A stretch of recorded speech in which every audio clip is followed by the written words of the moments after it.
Pinag-aaralan na ng DSWD ang pagsasampa ng kaso laban sa mga biktima ng bagyong Pablo na tumangay sa bigas at ilang mga relief goods sa kanilang regional office sa Davao City.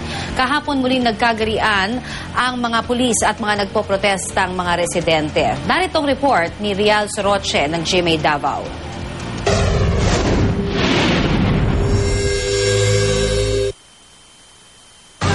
Hindi pa rin umaalis ang mga nagpoprotestang biktima umano ng bagyong Pablo kasama ang ilang militanteng grupo sa harap ng tanggapan ng DSWD-11 hanggat hindi pa naibigay ang hinihingi nilang 10,000 sako ng bigas.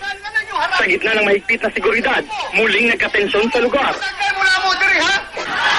Nagumpisa ang kaguluhan nang harangin ng mga relihista ang pagkain para sa mga pulis na nagbabantay sa DSWD office.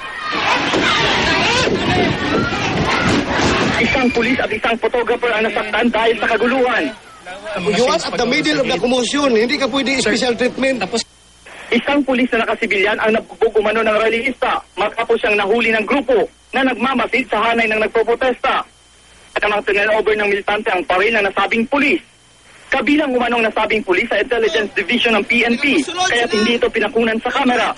Walang permit inyong running, ipasagdan ta mo! Pero anong inanawapan niyo akong kapulisan?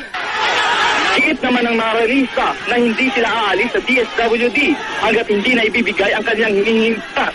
Ayon sa DSWD, 3,000 food pack, 116 na sakong bigas, 6 na kahon at 1 kahon ng kape ang natangay ng relihista nang pasukin nila ang DSWD Region 11 office.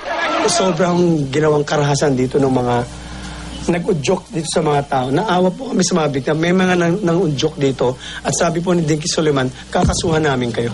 Rial Soroche, GMA News.